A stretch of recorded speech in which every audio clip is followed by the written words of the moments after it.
ప్రేక్షకులకి నమస్కారం. గోపురానికి స్వాగతం. ఈరోజు మన సాంప్రదాయాల గురించి చెప్పుకునే ముందుగా అర్చనలో గౌరీదేవిని స్మరించుకుంటాం.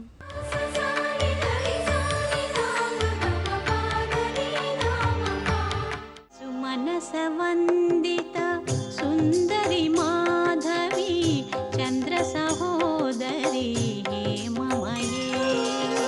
సుమనసవందిత సుందరి మాధవి చంద్ర సహోదరి హేమమయే.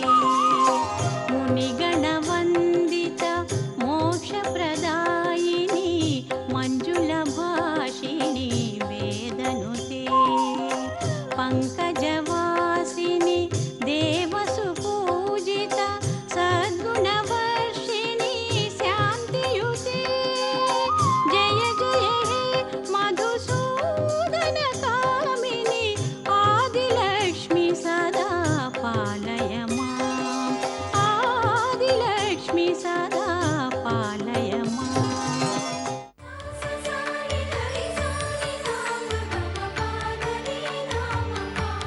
ఉండ్రాళ్ల తద్ది ఎందుకు చేస్తారు? మనకి ఆంధ్రదేశంలో అందరికీ తెలుసు. ఉండ్రాళ్ల తద్ది అంటే ఆడపిల్లలకి పడుచులందరికీ కూడా మహాసంబరం, సంతోషం కలిగించేటువంటి పండగ ఇది. ఉండ్రాళ్ల తద్ది ఎప్పుడు చేస్తాం మనం? భాద్రపద బహుళ తదియ రోజు మనం ఉండ్రాళ్ల తద్దిని చేస్తాం. అది మనకి ఈ రోజే అయింది.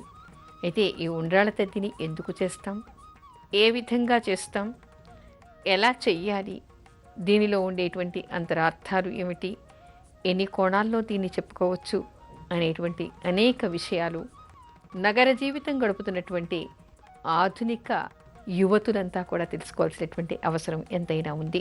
ఉండ్రాళ్ల తద్దికి ముందు రోజే ఏం చేస్తారంటే ఆడపిల్లలు, వయసు వచ్చినటువంటి పిల్లలు, రానటువంటి చిన్నపిల్లలు కూడా సరదాగా అందరూ కలిసి పెళ్ళైన కొత్తలో కూడా పడుచులు కూడా అంటే వయసులో ఉన్నటువంటి ఆడవాళ్ళు కూడా అందరూ ఈ పండుగని జరుపుకుంటారు. ఇక్కడ ముఖ్యమైనటువంటిది ఏమిటంటే ముందు రోజే అందరూ తలంటి పుసుకుని చక్కగా చేతుల నిండా కాళ్ళ నిండా గోరింటాకు పెట్టుకుంటారు. ఆ గోరింటాకు కూడా చక్కని డిజైన్స్ పెట్టుకుంటారు. అరికాళ్ళకంతా పామేసుకుంటారు.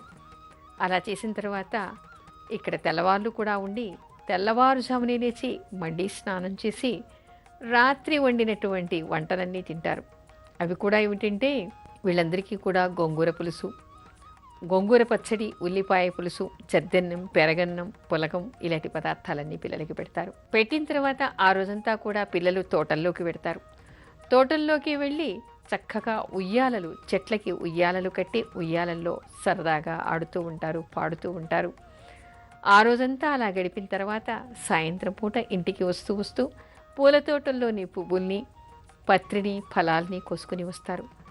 ఈ ఉండ్రాళ్ల తద్ది రోజు ఉదయమే లేచి స్నానం చేసి గౌరీదేవికి ఆ ముందు రోజు తెచ్చినటువంటి ఫలాలు, పుష్పాలు, పత్రిని సమర్పించి గౌరీదేవికి పూజ చేస్తారు.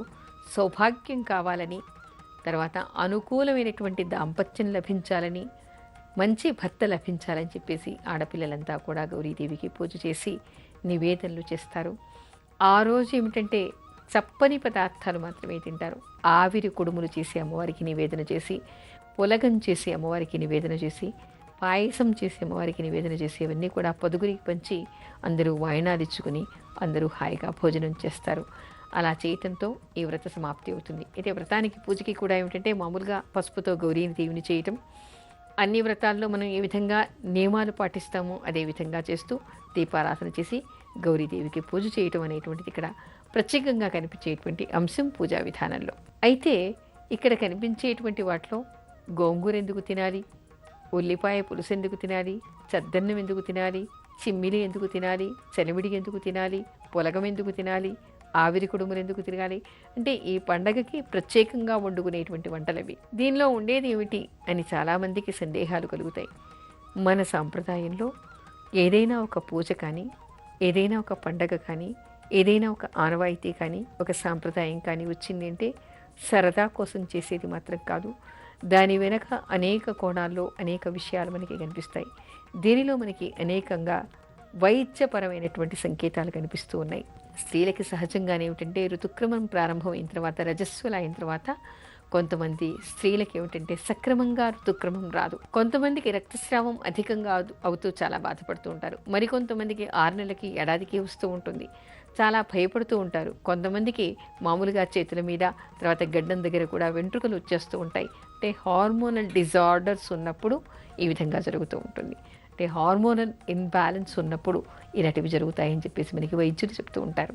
మనకి ఆయుర్వేదంలో ఏం చెప్తారంటే, ఏ అమ్మాయిలైనా సరే ఋతుక్రమం సరిగ్గా లేనటువంటి అమ్మాయిలు నిత్యం కూడా చిమ్మిలి తింటే కొన్ని రోజులు, కొన్ని నెలల పాటు వాళ్ళు 5వ రోజు అయిపోయిన తర్వాత ఈ నువ్వులు బెల్లం దంచింది దేవుడికి నివేదన చేసి, అమ్మవారికి పూజ చేసి, నాగేంద్రుడికి నివేదన చేసి దాన్ని తింటే వాడికి ఋతుక్రమం సక్రమంగా ఉంటుంది. ఎప్పటి వరకు తినాలి? మళ్ళీ ఋతుక్రమం వచ్చే వరకు తినాలి. ఆ తర్వాత మళ్ళీ 5-6 రోజులు మానేయాలి. ఆ తర్వాత మళ్ళీ సక్రమంగా తింటూ ఉండాలి. ఇలా తింటే ఒక 2-3 నెలలు తినేసరికి వాళ్ళకి ఋతుక్రమం సక్రమంగా, నెలసరి సక్రమంగా వస్తుందన్నమాట. ఈ పండుగలో మనకి ఏం కనిపిస్తోంది? ఇక్కడ మనకి ఉల్లిపాయ పులుసు, గోంగూర పచ్చడి. గోంగూర శరీరంలో ఉష్ణాన్ని పుట్టిస్తూ ఉంటుంది. ఆ తర్వాత ఉల్లిపాయ ఏం చేస్తుందంటే, ఈ ఉష్ణాన్ని పుట్టించిన తర్వాత ఆ ఉష్ణం వల్ల మనకి మళ్ళీ ఇంకేమీ ఇబ్బందులు రాకుండా ఉండడానికి, సమతుల్యం చేయడానికి ఉల్లిపాయ చలవపరుస్తుంది. అందుకే సాధారణంగా చాలామంది ఏం చేస్తుంటారు, గోంగూర పచ్చడితో పాటు పచ్చి ఉల్లిపాయను తింటూ ఉంటారు. ఇవన్నీ సమతుల్యం చేయడం కోసం అని చెప్పేసి పెరగన్నం పెడుతూ ఉంటారు. అన్నిటికంటే ముఖ్యంగా ఇక్కడ కనిపించేది ఏమిటంటే, మనం చిమ్మిలి తినటం, చలిమిడి తినటం, పులగం తినటం, ఆవిరి కుడుములు తినటం. ఇలా తినటం ఎందుకు అంటే, ఆవిరి కుడుములు తినటం వల్ల బాగా పుష్టిని ఇస్తుంది. అది పులగం తినటం వల్ల శరీరంలో మేహశాంతి చేస్తుంది. చిమ్మిలి తినటం వల్ల మనకి ఋతుక్రమం సక్రమంగా వస్తుంది. అయితే ఇంకొకటి ఏమిటంటే, మనకి చెప్పకుండానే పండగల విషయంలో నాగుల చవితి వచ్చినా, అట్ల తద్ది వచ్చినా, ఉండ్రాళ్ళ తద్ది వచ్చినా తప్పనిసరిగా ఇలాంటివన్నీ నివేదన చేయాలి. నివేదన చేస్తే తప్పనిసరిగా ప్రసాదం మనం తింటాం కదా. ఆ ప్రసాదం మనం తినటం వల్ల, తప్పనిసరి అయి తినటం వల్ల వీళ్ళందరికీ ఏమిటంటే, చిన్ని దోషాలు ఏమున్నా కూడా బెంబేలు పడకుండా, కంగారు పడకుండా వాటంతా అవే సహజ సిద్ధంగా సర్దుకుపోతాయి అన్నమాట. ఈ రోజుల్లో కూడా ఏమిటంటే, అందరూ బయటికి వెడుతున్నప్పటికీ కూడా మెకానికల్ లైఫ్ అయిపోయింది. ఆడటం, హాయిగా మనసారా సంతోషించడం అనేటువంటిది కనిపించటం లేదు. పబ్బుల్లోకి వెడుతున్నా కూడా ఒక మత్తు పదార్థాలకి లోనై ఉంటున్నారు తప్ప మానసిక ఆనందం కానీ, ప్రశాంతత కానీ అక్కడ ఉండటం లేదు. మరి గ్రామీణ ప్రాంతంలో ఆడపిల్లలందరూ ఒక దగ్గర చేరి హాయిగా తోటల్లోకి వెళ్ళి అక్కడ ఉయ్యాలలు కట్టుకొని ఊగితే ఏమవుతుంది? ఒక రకమైనటువంటి వ్యాయామం వీళ్ళకి అవుతుంది. ఆ తర్వాత మానసికంగా హాయిగా ఆడుతూ, పాడుతూ, గెంతుతూ, కలిసిమెలిసి ఉండటం వల్ల 10 మందిలో కలవడం, తమ తోటి వాళ్ళతో వాళ్ళ అభిప్రాయాన్ని పంచుకోవడం, ఆనందంగా ఉండడం, అంటే మానసికంగా సంపూర్ణమైనటువంటి ఆనందంతో ఉండటం, పచ్చని చెట్ల మధ్యలో ఉండటం వల్ల ఎలాంటి వాతావరణ కాలుష్యం లేనటువంటి చోట కనీసం ఒక రోజు గడపడం, పచ్చని చెట్లని చూడడం వలన కంటికి ఉండే దోషాలు, కంటికి ఉండే వ్యాధులు కూడా పోతాయిట. మనస్సు ప్రశాంతపడుతుందట, ఆహ్లాదకరంగా తయారవుతుంది, మానసికంగా హాయిగా ప్రశాంతపడతారు, ఉత్సాహం వచ్చేస్తుంది ఆడపిల్లల్లో. ఇదే కదా మనకి కావాల్సింది. అందరికీ కావాల్సింది ఏమిటి? ఆరోగ్యం ఎప్పుడు బాగుంటుందో, మానసికంగా ఎప్పుడు మనం బాగుంటామో, ఎప్పుడు మనం సంతోషిస్తామో, మనసు నిండుగా ఎప్పుడు సంతోషిస్తామో అప్పుడు మనకి అనారోగ్యాలన్నీ పోతాయి. పదుగురితో కలుసుకునేటువంటి సామాజిక స్థితి కూడా ఇక్కడ మనకి కనిపిస్తుంది. సమాజంలో నలుగురితో కలవటం, నలుగురితో కలిసి ఆడటం, పాడటం అనేటువంటి విషయం కూడా ఇక్కడ మనకి కనిపిస్తుంది. అంటే ఒక సాంప్రదాయం వెనుక ఎన్ని కోణాలు ఉన్నాయి, ఎన్ని కారణాలు ఉన్నాయి. వైద్య కారణాలు కనిపిస్తాయి, ఆరోగ్యం కనిపిస్తుంది, సామాజికంగా అందరితో కలవడం కనిపిస్తుంది, మళ్ళీ ఆధ్యాత్మికంగా గౌరీదేవికి పూజ చేసుకోవడం వల్ల దోష పరిహారం జరుగుతుంది. అంటే ఒకవైపు ఆధ్యాత్మికంగా, మరొక వైపు సామాజికంగా, మరొక వైపు ఆరోగ్యప్రదంగా, మరొక వైపు మానసికంగా, ఇన్ని కోణాలు దీని వెనుక ఉన్నాయి. అందుకని మన సాంప్రదాయాలు చాలా గొప్పవి. తప్పనిసరిగా ఏ విధంగానే ఇది చేయటం వల్ల వీళ్ళకి ఎన్నో లాభాలు ఉన్నాయని తెలుసుకోవాలి. అందుకని ప్రతి ఒక్కరు కూడా ఒక్కసారైనా గ్రామీణ ప్రాంతానికి, ముఖ్యంగా నగరాల్లో ఉండేటువంటి వాళ్ళు, విదేశాల్లో ఉండేటువంటి అమ్మాయిలు స్వదేశానికి వచ్చి ఒక్కసారైనా గ్రామాలకి వెళ్ళి ఇలాంటి పండగల్లో పాలు పంచుకుంటే వాళ్ళకి మన దేశం ఏమిటో, మన సాంప్రదాయం ఏమిటో, మన సంతోషం, మన ఆనందం ఏమిటో అనేటువంటి విషయం వాళ్ళకి అవగాహనకి వస్తుంది.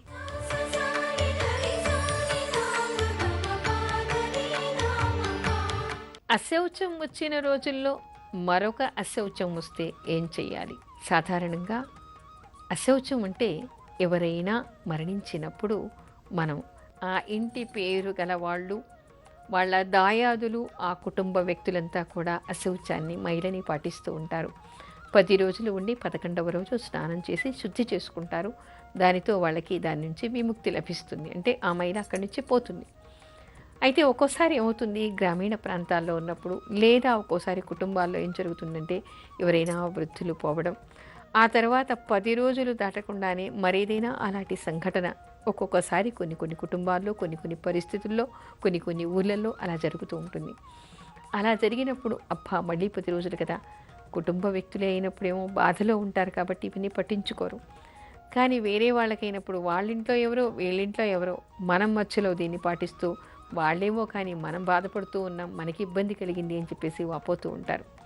అయితే శాస్త్రం మనకి ఏం చెప్తోంది, ఈ విషయాలు మనం తెలుసుకోవాలి. ఏమిటి అంటే ఎవరికైనా అలాంటి సంఘటన వచ్చినప్పుడు ఒకవేళ ఆ 10 రోజుల లోపలే మరొక సంఘటన జరిగితే మాత్రం ఆ 10 రోజుల్లోనే వీళ్ళకి దాని నుంచి విముక్తి వస్తుంది. మళ్ళీ 10 రోజులు వాళ్ళు పాటించవలసినటువంటి అవసరం లేదని మనకి శాస్త్రం చెప్తోంది. అంటే ఏమిటి, ఒక 10 రోజులు అశౌచాన్ని పాటించారు, 9వ రోజో 7వ రోజో 8వ రోజో లేదా 10వ రోజు సాయంత్రము అంటే 11వ రోజు పొద్దున్నే స్నానం చేస్తారు వీళ్ళు. కాకుండా 11వ రోజు కాకుండా 10వ రోజు మాత్రమే తెలిసింది అనుకోండి, మరోసారి మరో 10 రోజులు అశౌచాన్ని వీళ్ళు పాటించవలసినటువంటి అవసరం లేదని చెప్పేసి మనకి ధర్మశాస్త్రం చెప్తోంది. దానిలో ఇది పోతుంది కాబట్టి రెండిటికి కలిపి శుద్ధి చేసుకుంటే సరిపోతుందిట.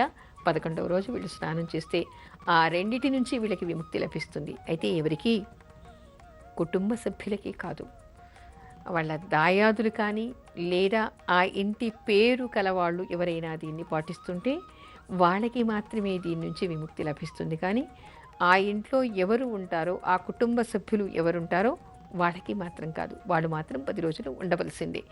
ఇలాంటివన్నీ కూడా తెలుసుకోవాలి. అంటే మనకి శాస్త్రం ఎప్పుడైనా కూడా ఇన్ని రకాలుగా చెప్పింది అంటే తప్పనిసరిగా ఎవరు చేయాలో వాళ్ళకి మాత్రమే నిబంధన ఉంటుంది, మిగతా వాళ్ళకి ఉండదు. కానీ దాయాదులు కానీ లేదా ఆ ఇంటి పేరు గల వాళ్ళు మాత్రం తప్పనిసరిగా 10 రోజులు దీన్ని పాటించాలి. అలా పాటించిన తర్వాత వాళ్ళకి విముక్తి వస్తుంది. కానీ మరొకటి వస్తే మరో 10 రోజులు వాళ్ళు పాటించాల్సినటువంటి అవసరం లేదు. కానీ ఒక 10 రోజులు అయిపోయింది, ఈవేళ స్నానం అయింది, ఈవేళ సాయంత్రము రేపో మరొకటి సంఘటన జరిగిందనుకోండి, అప్పుడు మాత్రం మళ్ళీ 10 రోజులు వాళ్ళు పాటించవలసిందే. ఎందుకంటే అశౌచం రాలేదు, మళ్ళీ తర్వాత వచ్చింది కాబట్టి మళ్ళీ దాన్ని వాళ్ళు పాటించాలి.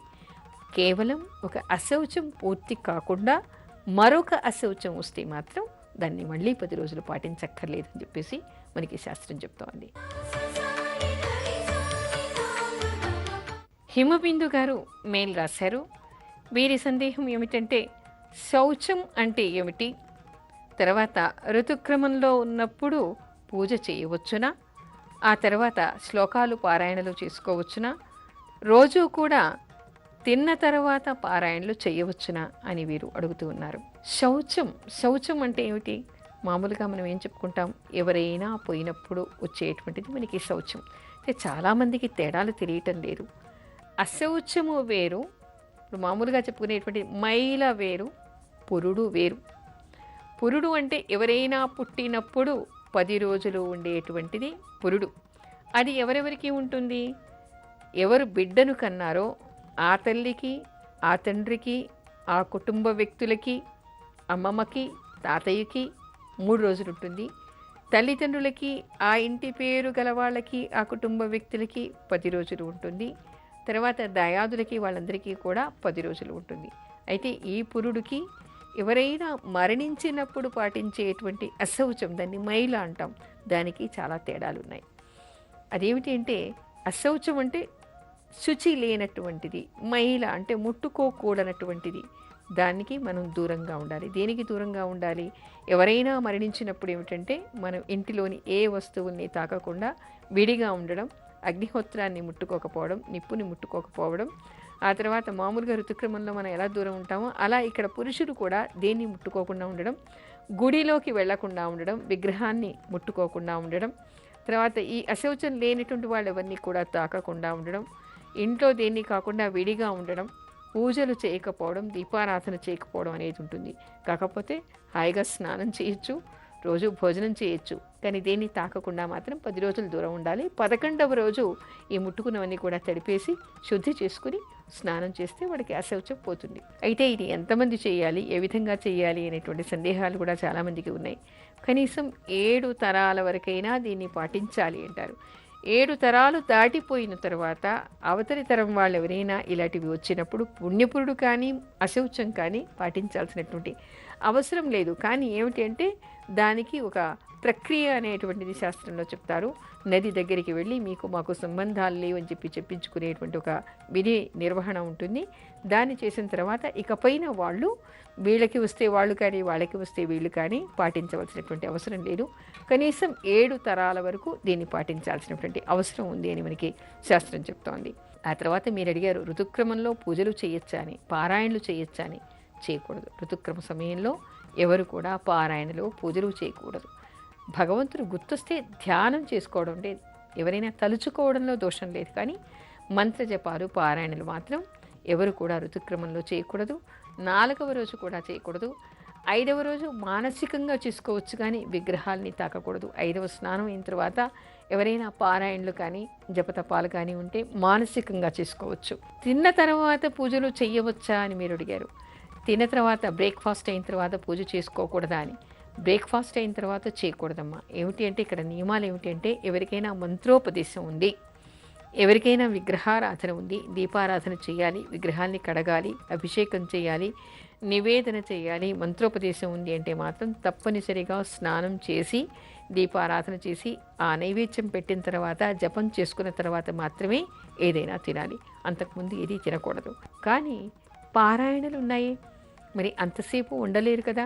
అలాంటప్పుడు పారాయణలు మాత్రం టిఫిన్ లాంటిది తిన్న తర్వాత కూడా పారాయణలు చేసుకోవచ్చు, దానికి దోషం లేదు. అందుకని ప్రాతకాలంలో స్నానం చేసి ఒక దీపారాధన చేసి ఆ తర్వాత నమస్కారం చేసుకున్న తర్వాత మీరు టిఫిన్లు తిని తర్వాత పారాయణలు చేసుకోవచ్చు, దోషం లేదు. కానీ టిఫిన్ తిని స్నానం చేస్తామంటే మాత్రం అది దోషం. ఇప్పుడు అర్చనలో కొన్ని భక్తి గీతాలు.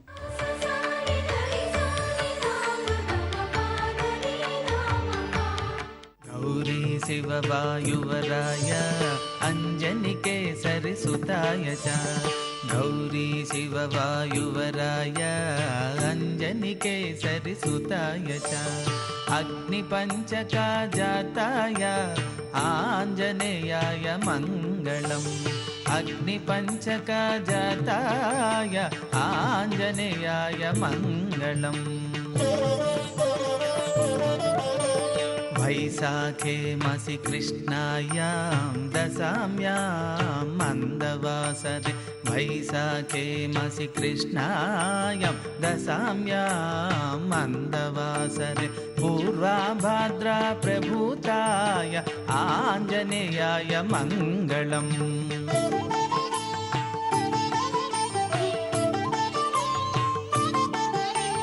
पञ्चाननाय भीमाय कालनेमिहराय च पञ्चाननाय भीमाय कालनेमिहराय च कौण्डिन्यगोत्रजाताय आञ्जनेयाय मङ्गलम्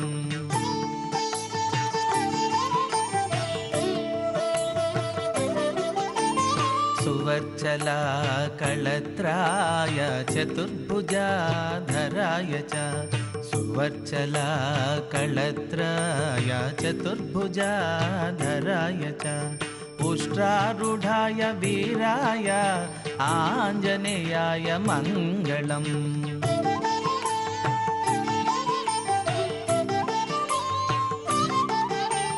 दिव्यमङ्गलादेहाय पीताम्बरधराय च दिव्यमङ्गलादेहाय पीताम्बरधराय च तप्तकाञ्चनापूर्णाय आञ्जनेयाय मङ्गलम्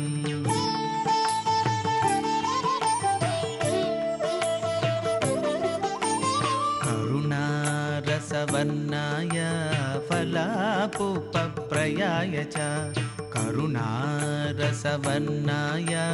फलापुपप्रयाय च మాణిక్యహారకంఠాయ ఆంజనేయాయ మంగళం.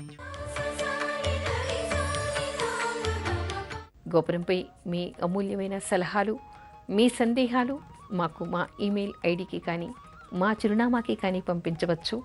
మా చిరునామా గోపురం care of Zee Telugu, post box number 102, Khairatabad, Hyderabad 5,04,000.